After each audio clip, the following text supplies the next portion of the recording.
अथ पंचमोऽध्यायः। नारद उवाच देवदेव नमस्तेस्तु भूतभावनपूर्वज।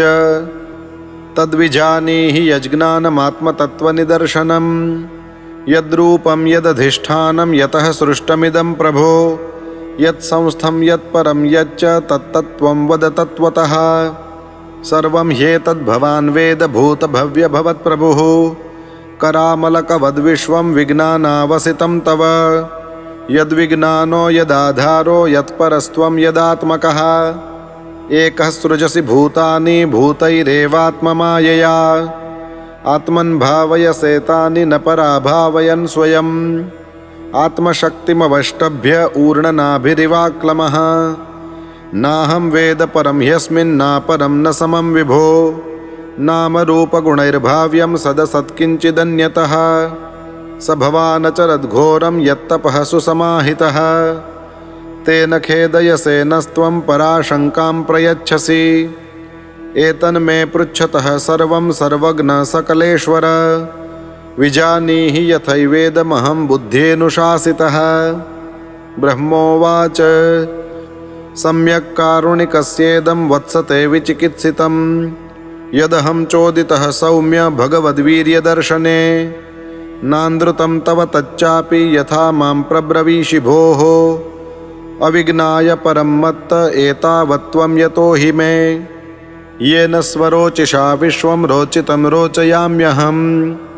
यथार्कोऽग्निर्यथा सोमो यथर्क्षग्रहतारकाः तस्मै नमो भगवते वासुदेवाय धीमहि यन्मायया दुर्जयया मां ब्रुवन्ति जगद्गुरुं विलज्जमानया यस्य स्थातुमीक्षापथे मुया विमोहिता विकथन्ते ममाहमिति दुर्धियः द्रव्यं कर्म च कालश्च स्वभावो जीव एव च वासुदेवात् परो ब्रह्मन् न चान्योऽर्थोऽस्ति तत्त्वतः नारायणपरा वेदा देवा नारायणाङ्गजाः नारायणपरा लोका नारायणपरा मखाः नारायणपरो योगो नारायणपरं तपः नारायणपरं ज्ञानं नारायणपरा गतिः तस्यापि द्रष्टुरीशस्य कूटस्थस्याखिलात्मनः सृज्यं सृजामि सृष्टोऽहमीक्षयैवाभिचोदितः सत्वं रजस्तम इति निर्गुणस्य गुणास्त्रयः स्थितिसर्गनिरोधेषु गृहीता मायया विभोः कार्यकारणकर्तृत्वे द्रव्यज्ञानक्रियाश्रयाः बध्नन्ति नित्यदा मुक्तं मायिनं पुरुषं गुणाः स एष भगवान् लिङ्गैस्त्रिभिरेभिरधोक्षजः स्वलक्षितगतिर्ब्रह्मन् सर्वेषां मम चेश्वरः कालं कर्म स्वभावं च मायेशो मायया स्वया आत्मन् यदृच्छया प्राप्तं विबुभूषुरूपा ददे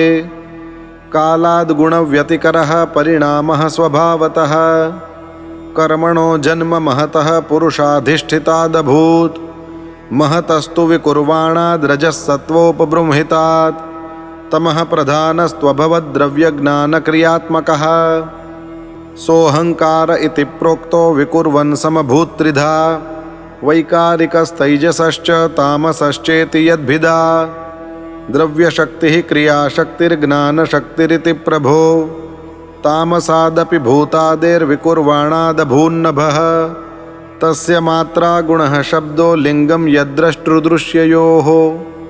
नभसोऽथ विकुर्वाणादभूत्स्पर्शगुणो निलः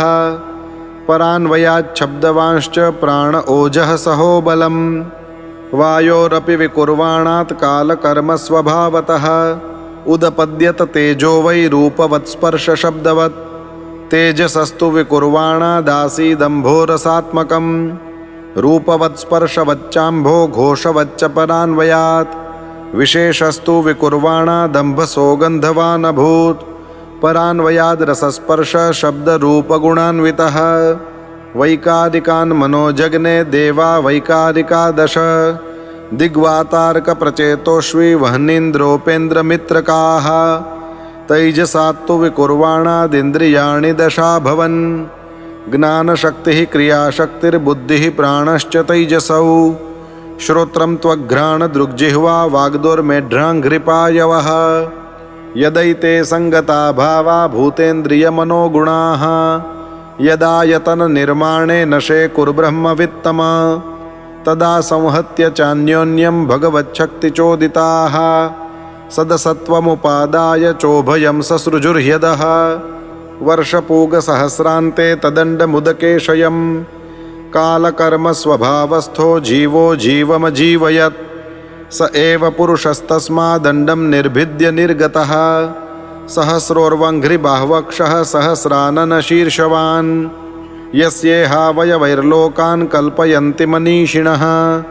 कट्यादिभिरधः सप्त सप्तोर्ध्वं जगनादिभिः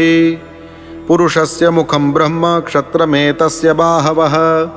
उर्वोर्वैश्यो भगवतः पद्भ्यां शूद्रोऽभ्यजायत भूर्लोकः कल्पितः पद्भ्यां भुवर्लोकोऽस्य नाभितः हृदा स्वर्लोक उरसा महर्लोको महात्मनः ग्रीवायां जनलोकश्च तपोलोकः स्तनद्वयात् मूर्धभिः सत्यलोकस्तु ब्रह्मलोकः सनातनः तत्कट्यां चातलं क्लृप्तमुरुभ्यां वितलं विभोः जानुभ्यां सुतलं शुद्धं जङ्घाभ्यां तु तलातलं महातलं तु गुल्फाभ्यां प्रपदाभ्यां रसातलं पातालं पादतलत इति लोकमयः पुमान् भूर्लोकः कल्पितः पद्भ्यां भुवर्लोकोऽस्य नाभितः स्वर्लोकः कल्पितो मूर्ध्ना इति वा लोककल्पना इति श्रीमद्भागवते महापुराणे पारमहंस्यां संहितायां द्वितीयस्कन्धे 5मोऽध्यायः।